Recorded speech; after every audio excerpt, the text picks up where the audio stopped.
Congratulations on selecting this audio tape from the Sensational sex tape series, and welcome to the world of sexual fantasy. You'll soon find that there's a lot to learn and a lot to enjoy. On side one of this tape, you'll hear Dr. Janet Hall explain the nature of sexual fantasies and why fantasies occur and when. Jan will also talk about the differences between male and female fantasies, who fantasises most, and what about, and what are the most common sexual fantasies.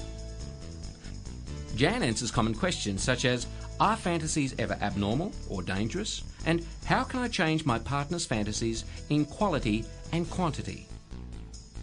Side 2 of this tape features Dr. Janet Hall in reading 3 typical female preferred fantasies. The material has been created by Jan based on her research into women's fantasies with clients in her sex therapy clinic. If you'd like to know more about how to create sexual fantasies and explore the issue of whether or not you should share your sexual fantasies with other people, you could enjoy and benefit from Dr. Janet Hall's other audio tapes on fantasies in this Sensational sex tape series. Meanwhile, close your eyes and relax and come with Dr. Janet Hall as she takes you on a guided adventure through the exciting world of sexual fantasies. I now take pleasure in introducing my friend and colleague, Dr. Janet Hall.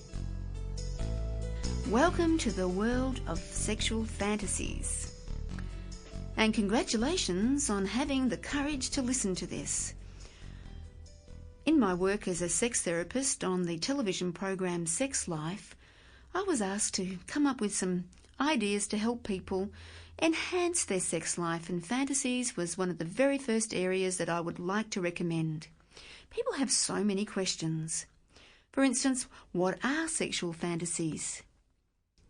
Well, it's a human being's ability to use the imagination to create an unrestrained sensory experience. It's as if we can have a virtual reality movie playing in our mind, which actually serves to arouse us and release all sorts of feelings. Sexual fantasies may or may not need to be enacted in real life. Almost certainly everyone fantasises. Those who claim not to often have unconscious reasons for repressing them, usually because they find them unacceptable. Those people who say they're unable to fantasise have simply never trained themselves to be imaginative. With some encouragement and training in imagining scenes, people can quickly come to enjoy the fruits of creative fantasy about both sexual and non-sexual subjects. Sometimes this leads to increased creativity at work and at play, with the family and in the bedroom, much to everyone's delight. So fantasies are healthy, they are normal, and everyone has them. In fact, it's suggested that a healthy male could have a sexual fantasy, or at least think about sex, every 20 minutes. So what can fantasies consist of? Well, just about anything, from the erotic to the pornographic. It's entirely up to your imagination. It could involve somebody watching or being fully involved. You could be the director of the movie, or you could be the victim who is being directed. Some people ask, when is a fantasy good? Well, a fantasy's good so long as it doesn't hurt yourself or anyone else.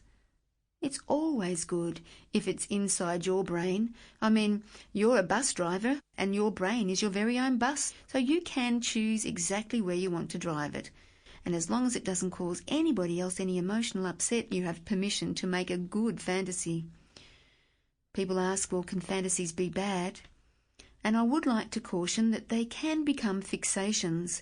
For example, a person might have only one particular fantasy that makes them orgasm. This is a fixation, and that can be damaging or at least limiting. And any fantasy that is imposed on somebody else could be damaging. Certainly a fantasy that's illegal, for instance, it involves young children, it should not be encouraged. It's interesting to think about whether you should actually... Sample complete. Ready to continue?